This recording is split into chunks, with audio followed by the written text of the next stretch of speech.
Hello, my name is Sistra. Welcome to another part of my beginner guide for Europa Universalis IV.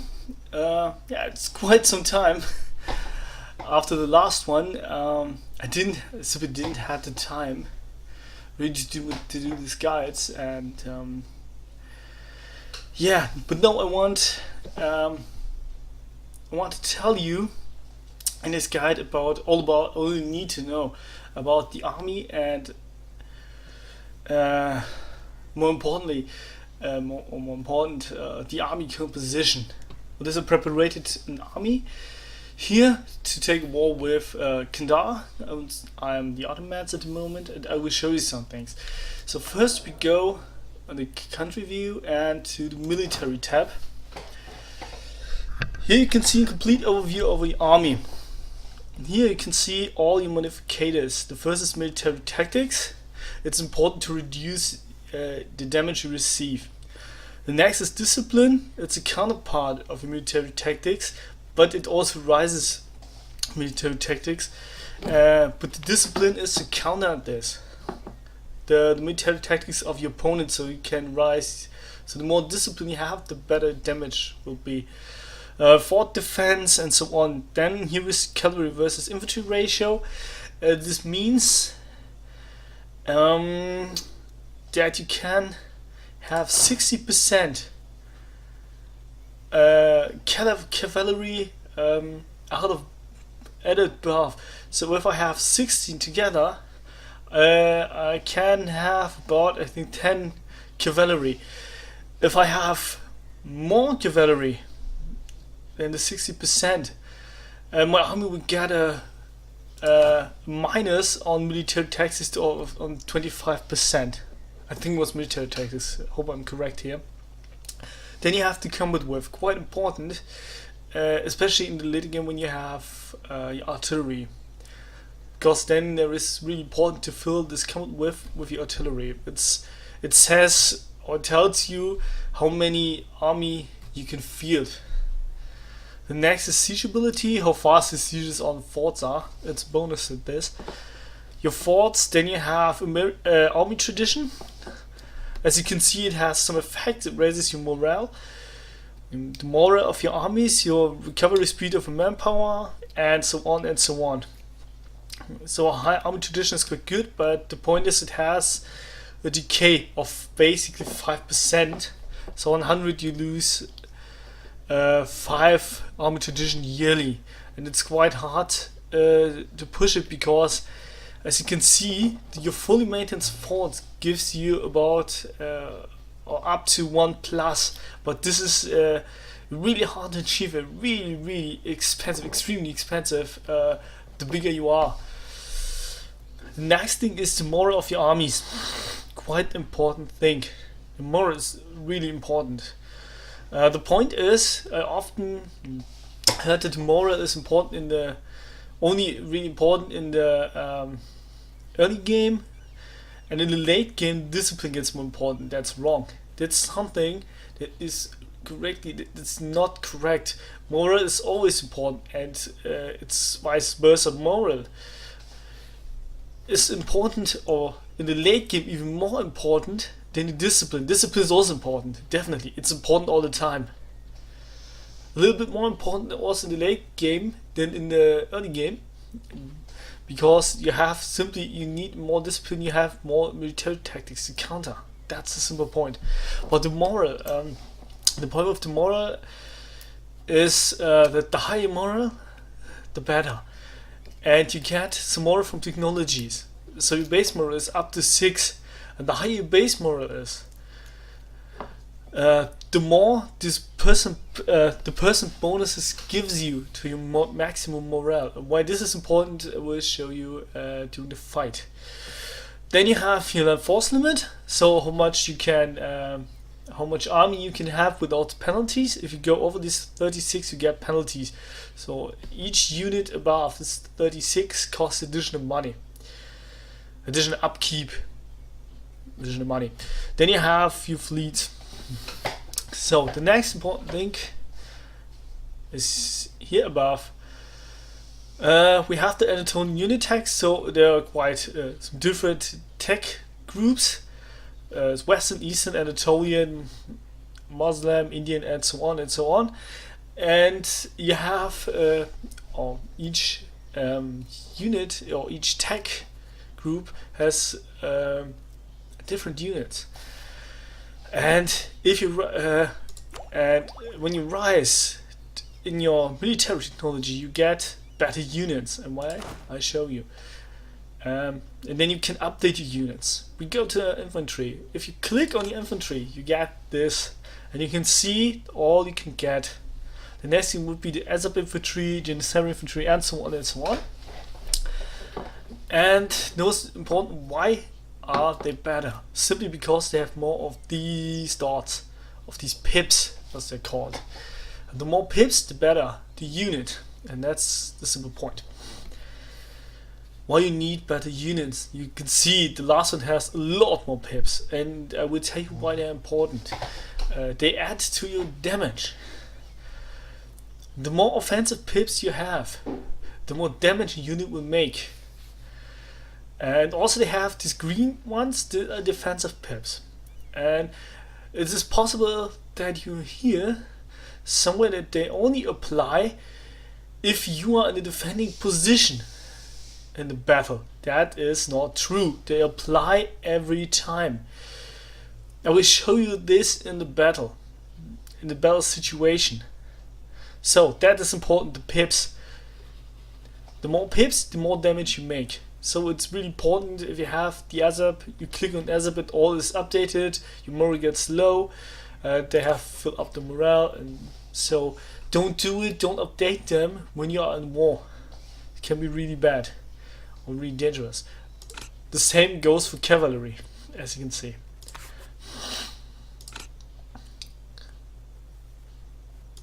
So, and also important is on the infantry, even if they don't have the fire pip, they make fire damage, because they have, as you can see here, they have damage modificators or damage values. They have something for fire and for shock. Why this is important, I will show you in the battle situation. You can also see the recombinability bonuses and so on, the base costs and the maintenance and so on, and how much do you have. As you can see, the artillery, we don't have artillery, we get it. You get artillery with TED level 7. So the next important thing, almost forgot, of course, the leaders. They also have pips. They have 4 categories: fire, shock, maneuver, and siege. Why this is important? This I will show later. The siege is pretty important when you siege 4. Then you get additional points. You get a bonus to your siege in the number or as high as your general's pip is. So first, it's important to apply the general to our army. I have army prepared. As you can see, 10 infantry, 6 cavalry. This is not really the best. Although we have 60% of cavalry ratio. Why this is not the best, I will show you. This infantry cavalry, or this cavalry ratio is something where I have, or where I'm under the impression that Paradox didn't understand their own game. So I think we get to the fight. We declare war, and we won't get to the fight. We will get to the fight. I hope we can see it. Come on, make the game slower. Come on. Very good. Very good. So here is the battle scene. Oh, here. Oh, this is this is quite good. This is quite good. What happened here is quite good, because one of the first, here you can see all the important information, how the numbers of the troops, the discipline, moral, and so on. Then you can see here is also the moral. It's this green filled thing here, and if this goes to 0, you win the fight. And also you can see down to health moral. but we did some damage. So first thing is this here. This is how the troops are fielded. The axes are the infantry. This here is the cavalry, and the point is, as you can see, my infantry is fielded on the whole width of their whole army. And basically my cavalry is on both sides of my infantry. Why this cavalry is here in the back, I don't really understand. This is quite amusing, because well, it has to be here.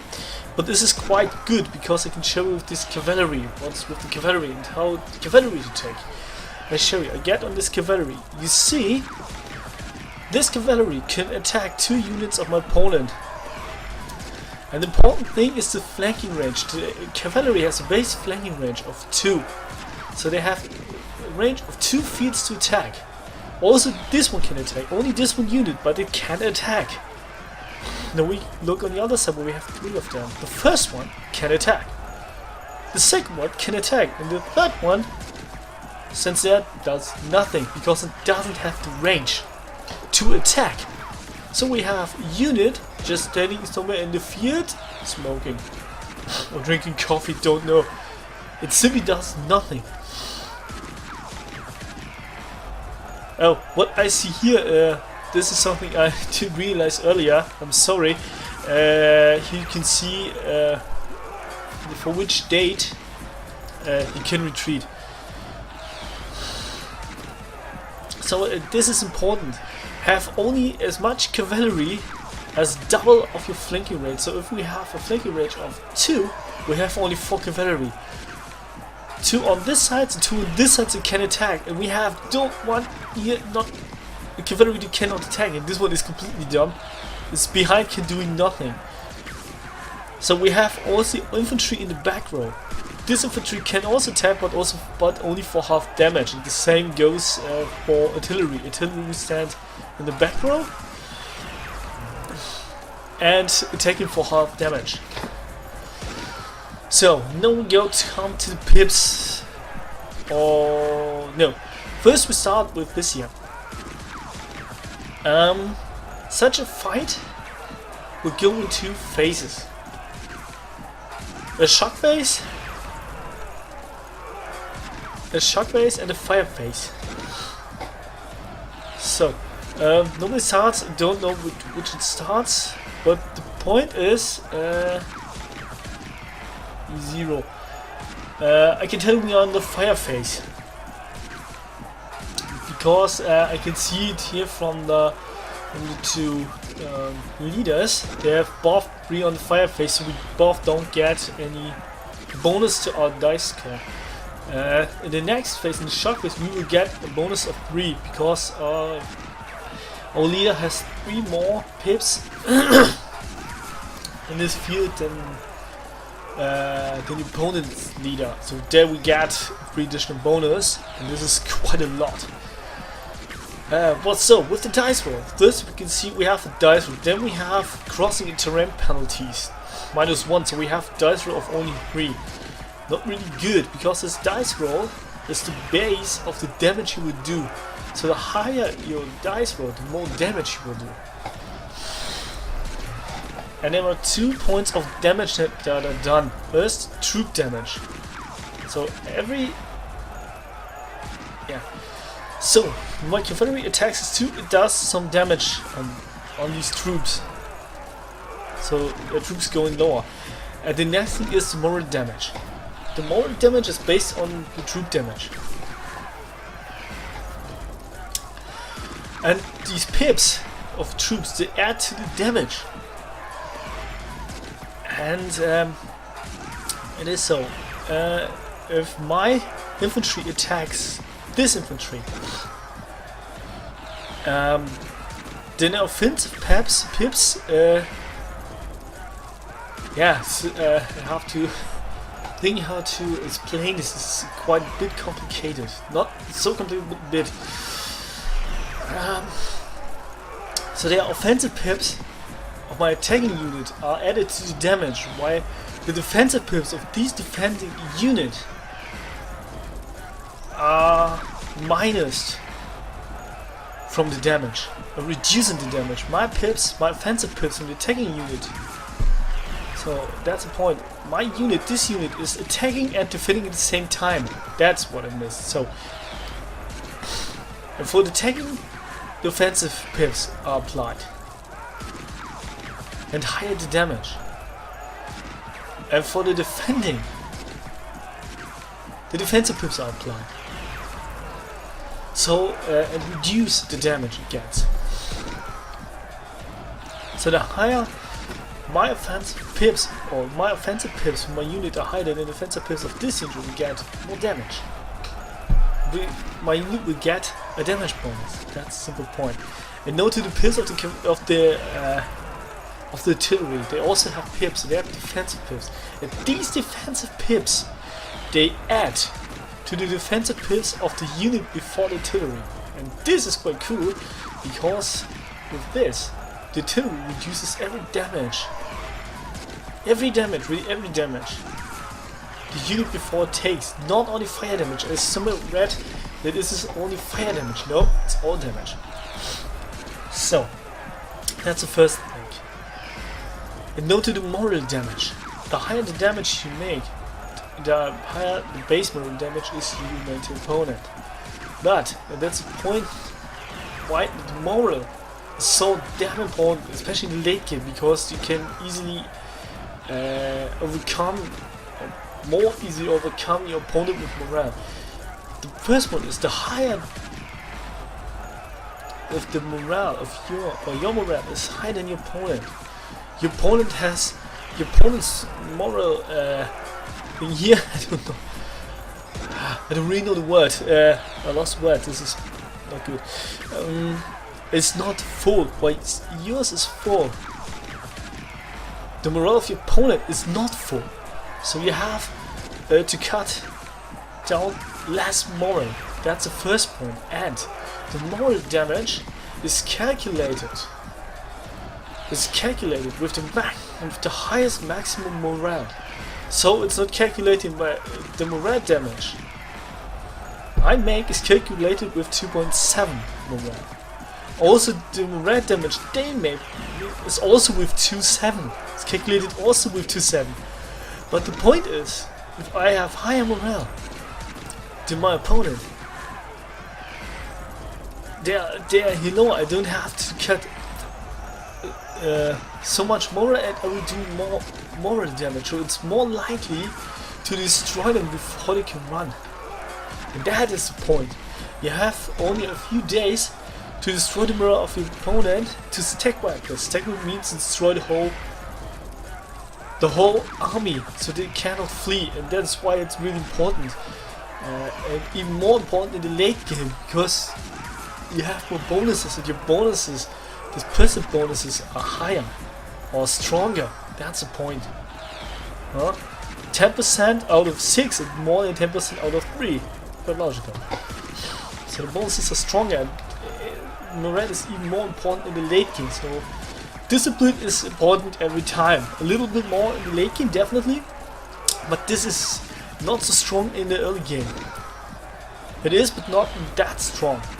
But really strong in the late game. It will really show its potential. And there with high morale you will stack wipe your opponents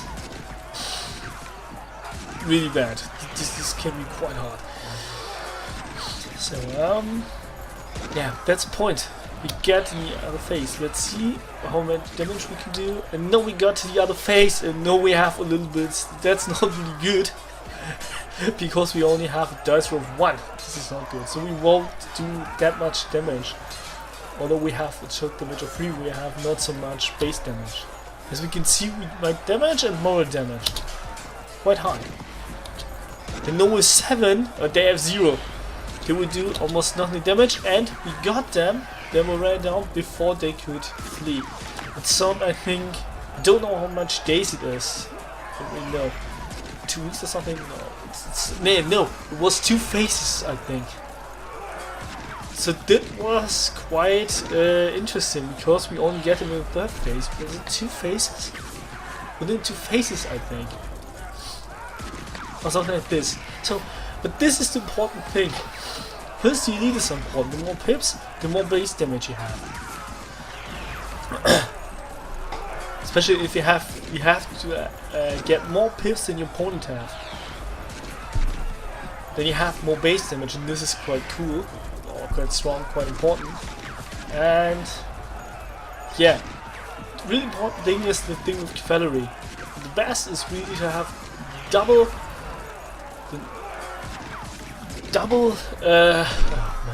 Cavalry in double than your flanking ratio.